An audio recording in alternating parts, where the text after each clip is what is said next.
Kunigacha ijtimoiy tarmoqlarda tarqalgan portlash Kattaqo'rg'on tumanidagi yoqilg'i quyish shoxobchasida aynan mana shu mashina bilan sodir bo'lganligi aytilmoqda.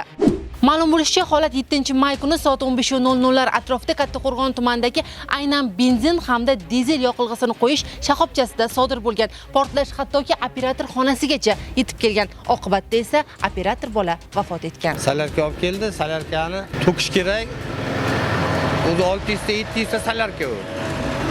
Shuni to'kish kerak yomkisga. To'kishdan oldin mashinani o'chirdi-da, mashinaning oldidan mashinam qizib ketdi deb suv sepdi. O'shadan keyin biz bildikki, o'zi mashinada texnik nosozliklar bo'lib kelgan. Mashinada zajginasini shuni qo'shuvdi ham mashina birdan portladi. Akam Xudo rahmat qilsin, shu marhumning ukasiman. Shu yomkisga yaqin joyda o'tirdi.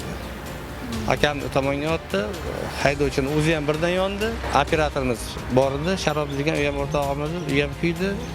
Shu yerda qattiq bir portlash bo'ldi. Hamma sarosimaga tushib qoldi, nima ekan deb. Keyin kelib aniq bo'ldi, shu gaz zapravka portlagani. Ispariyani bo'ladi issiq hisobiga. Mana shundan mashina ochib, mana shu olib kelgan shofyor kalitni qo'shyapti, shundan portlab ketyapti-da hamma joy. Shu qattiq portlash tovushi eshitildi, shunda chiqdi. Shunda odam o'zi ko'payib ketgan ekan. Bordingizmi? Borishga qo'ymadi, militsiyalar, Milliy gvardiya to'sib olgandi. Shu yerda kuyib ketgan odam bor ekan, shuni ozyapchi suv quydik-da.